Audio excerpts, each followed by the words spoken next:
Bonjour. Aujourd'hui, nous parlons d'un sujet qui me tient à cœur beaucoup, la journée de la femme.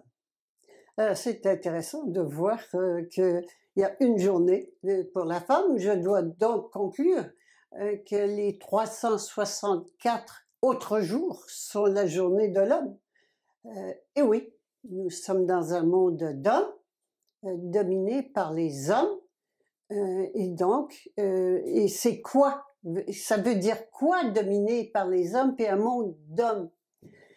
Il faut comprendre que hommes ou femmes, nous sommes constitués, l'être humain est constitué de deux éléments, plus précisément, un élément qui ne se voit pas et un élément qui se voit. L'élément qui se voit pas, c'est l'esprit, et l'élément qui se voit, c'est la matière.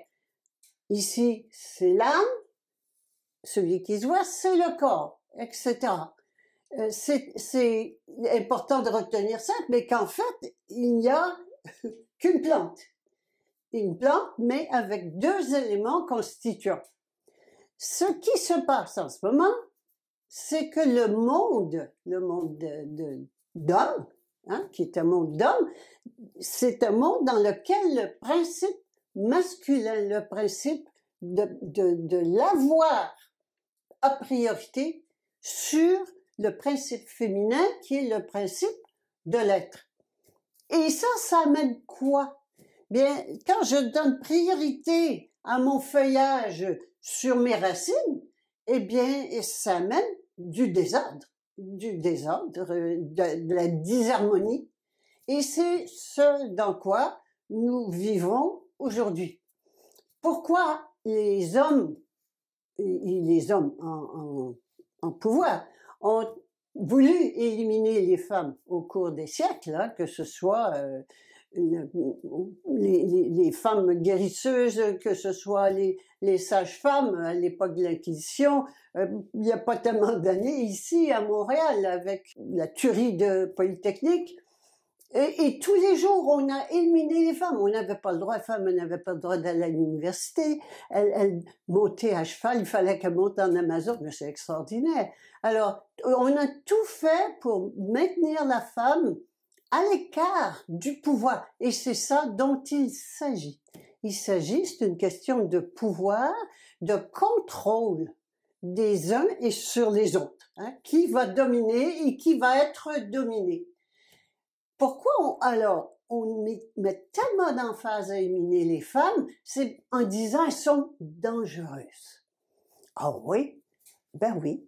Dangereuses pour qui? Moi, on m'a déjà dit, vous êtes dangereuse. Le collège de médecine disait, vous êtes un danger. Danger pour qui? Alors le danger, c'est pour l'ordre établi. Ordre établi par qui et pour qui?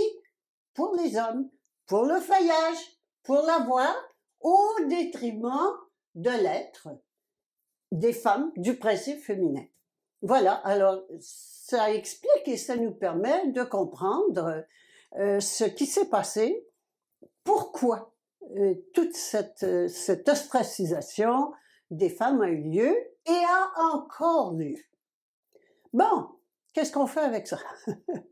Qu'est-ce qu'on fait avec ça? Ben, on va voir maintenant qu'on a vu que le désordre dans lequel on vit dans un désordre où 1% domine et exploite 99%, faut le faire. On arrive vraiment à un top, un top du désordre mondial qu'on appelle le nouvel ordre mondial, très joli.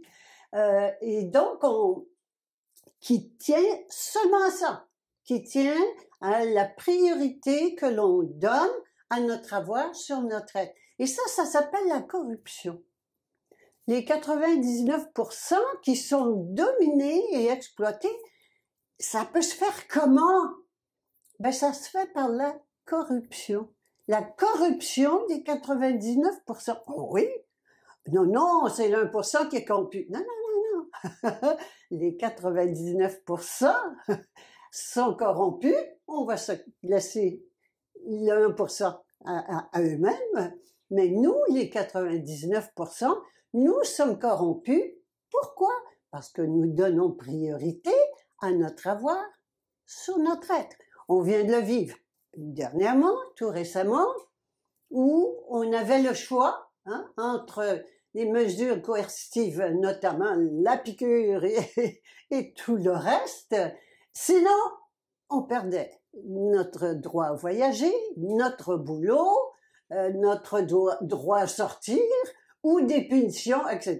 Donc, tous les outils, tous les outils des bâtons et des carottes étaient là, étaient en place. On a vécu ça. Et pourquoi? Il y a deux clans. On voit qu'il y a deux clans.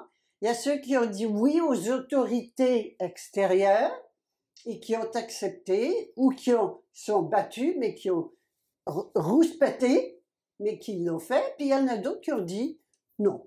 Et qui ont dit non, carrément, qui ont dit non. Qu'est-ce qui s'est passé? Bien, c'est seulement ça. Est-ce que je suis prête à vendre mon âme? Parce que ça, c'est mon âme. Ça, c'est mon corps. Et mon corps qui est sous le contrôle de l'ego. On a le choix entre les deux. On a le choix d'obéir à son ego qui, lui, veille à notre sécurité matérielle, ou bien d'obéir à notre âme qui, elle, voit à notre évolution spirituelle. Et le choix, qui va passer en premier? C'est ça qui se passe. Et on a le choix, c'est ça, le libre arbitre de l'être humain, c'est le choix. J'ai le choix, le corps a le choix d'obéir à son ego ou à son âme. Alors voilà le désordre dans lequel nous sommes, qui est extrême en ce moment. Ce désordre ne tient qu'à cela. Et c'est important d'aller voir la cause de ce désordre dans lequel nous vivons. Et je répète, c'est que nous donnons priorité à notre avoir sur notre être. Ben, qu'est-ce qu'on va faire? Ben, c'est évident ce qu'on va faire. On va faire l'inverse. Et ça s'adresse à tout le monde. C'est pas parce que c'est un monde d'hommes que c'est les hommes qui sont responsables et les femmes qui sont victimes. Non, non, il n'y a pas de bourreau, pas de sauveur, pas d'arrêt. Il n'y a personne qui va nous sauver là-dedans. Il n'y a pas de victime, il n'y a pas de bourreau, il n'y a pas de sauveur. Ça, c'est le vieux monde ici, avec la victime, le bourreau et le sauveur. Non, c'est fini ça. On va faire quoi? Eh bien, on va prendre conscience de qui on est. On va se souvenir de qui on est. On va faire donc ce qu'on appelle une transformation et un transfert de pouvoir de l'ego qui mène ma vie en tant que mouton peureux, et je vais transférer le pouvoir à mon âme. Et ça, homme ou femme, c'est pareil. Tout le monde est pris là-dedans. C'est pas parce que c'est un monde d'hommes que c'est bénéfique pour les hommes.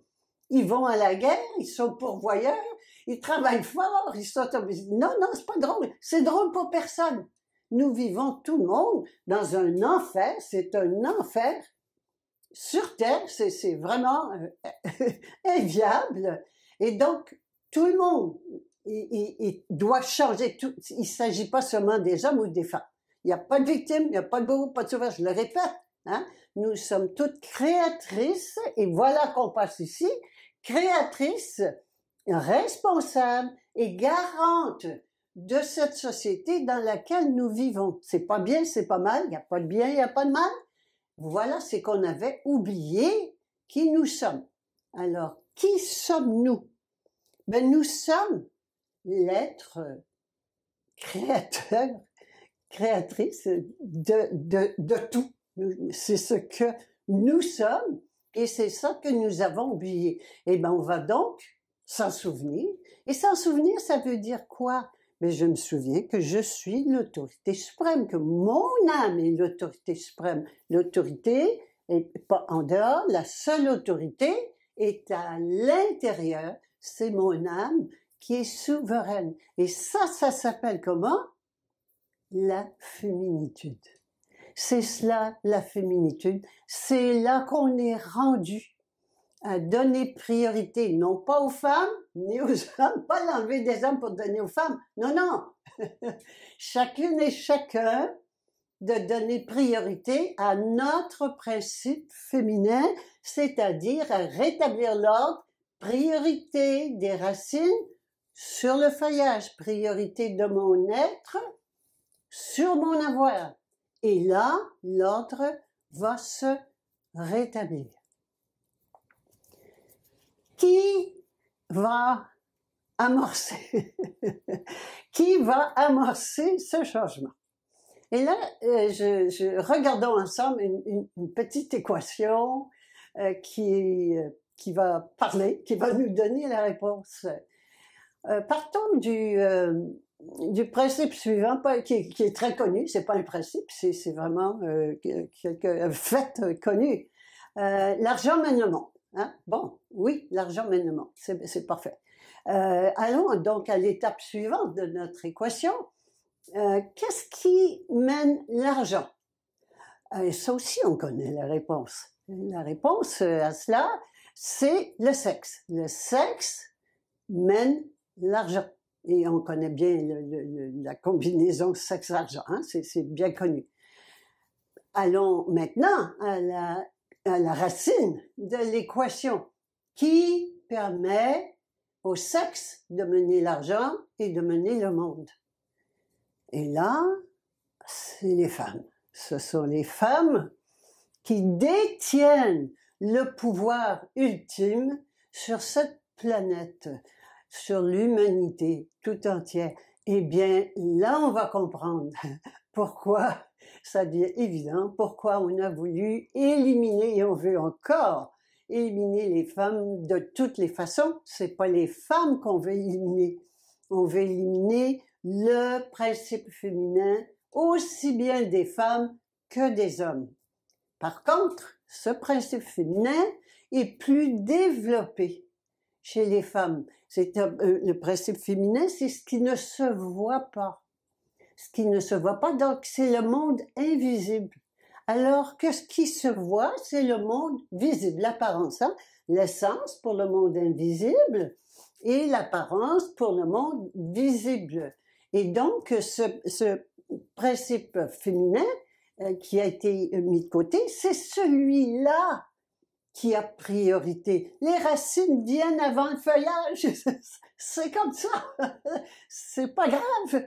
Et il faut arrêter de s'identifier à son genre, toute la théorie des genres, j'aime pas celui-là. Non, on n'est pas là-dedans.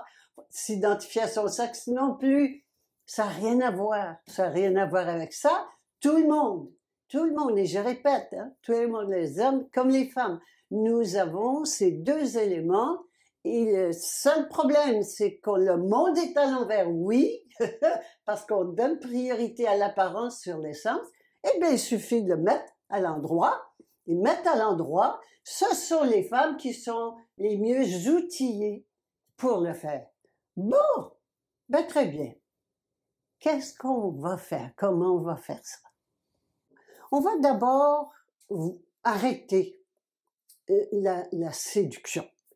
C'est un outil, séduction, c'est faire du charme, c'est de l'envoûtement, de tromper, le maquillage, les talons hauts, la démarche, les décolletés, etc. Tout ça, c'est fait pour attirer le mâle et ça nous garde dans quoi? Ben, la femme objet qui répond aux besoins érotiques ou les besoins de sexualité du mâle. Alors ça, c'est une chose importante. L'autre chose, en même temps, quand on parle de sexualité, j'ajouterais aussi dire la vérité. La vérité face à la sexualité, quand madame n'a pas envie, ou monsieur, c'est pas important, je répète encore, que madame n'a pas envie, bien qu'elle dise non. Et beaucoup de femmes, ça on le sait, tout le monde le sait, et ne nous le cachons pas, beaucoup de femmes ont rapidement n'ont plus envie de sexualité. Elles ont envie de caresses, de tendresse, mais pas de sexualité. En général, rapidement, après la naissance du premier, ou du deuxième, enfin, avec l'arrivée des enfants, la femme a de moins en moins envie de sexualité. Et elle continue pour maintenir la relation. Et donc ça, on est en train de passer du monde de mensonges au monde de vérité. Et donc, d'arriver dans ce monde de vérité, ça veut dire de dire la vérité. Et de dire, j'ai plus envie, ou j'ai pas envie, mais j'ai peur de te perdre, de dire la vérité. C'est le moment d'être vrai. Alors, et d'arrêter de faire semblant. Alors, ça, c'est vraiment le numéro 1 des choses à faire différemment. La deuxième chose, c'est de parler au féminin. Alors là, je m'amuse toujours à voir, et beaucoup de femmes parlent toujours au masculin. Et c'est pas pour rien, c'est que ça a été fait, comme ça encore là, pour éliminer le féminin, et éliminer le principe féminin. C'est toujours ça qu'il faut voir, hein? Éliminer le principe féminin qui est dangereux. Dangereux pour qui? Pour les gens de pouvoir. Alors, on a même la grammaire qui nous dit le masculin l'emporte sur le féminin. Ah bon? Et donc, on met tout au masculin. Eh bien, il est temps de faire autrement. Hein? On fait autrement. Ici, on fait autrement, on agit autrement, et de parler au féminin. Alors, c'est vraiment une habitude à prendre. Je propose de la faire en 3 étapes. La première étape, c'est de dire, par exemple, on va prendre l'exemple du mot tous et toutes. Hein? Alors, le premier exemple, c'est de dire, bon, tous, mais de rajouter et toutes. Ça, c'est la première étape. La deuxième étape, c'est de dire toutes et de rajouter et tous. Ah, bon, alors c'est un pas de plus. Et la troisième étape, c'est de dire toutes. Et c'est tout. Qu'est-ce qu'on fait quand on fait ça? On donne priorité à notre principe féminin, et c'est cela la féminitude. On honore la partie de nous qui est notre être et qui a priorité sur notre autre partie qui est notre corps, qui est notre avoir. Alors c'est un formatage complètement différent au niveau mental.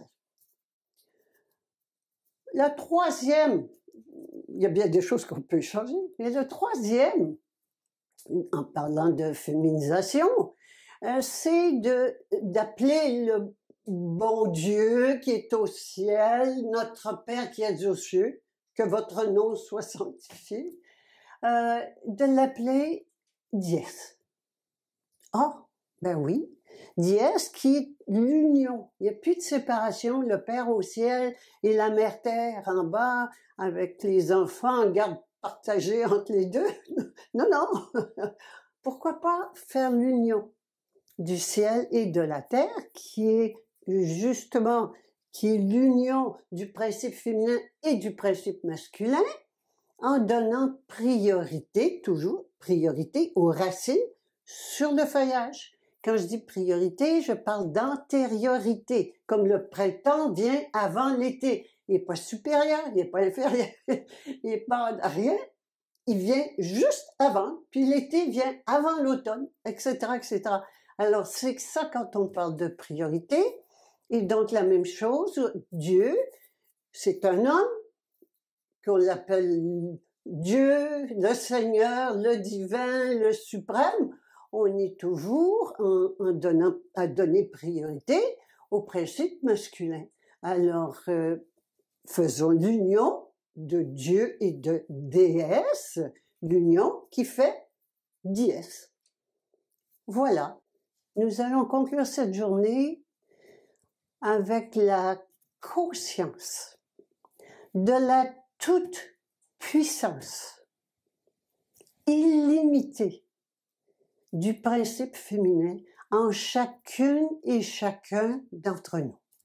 Ça n'est pas seulement la journée de la femme, c'est la journée de la féminitude et pas seulement la journée, c'est pour toujours.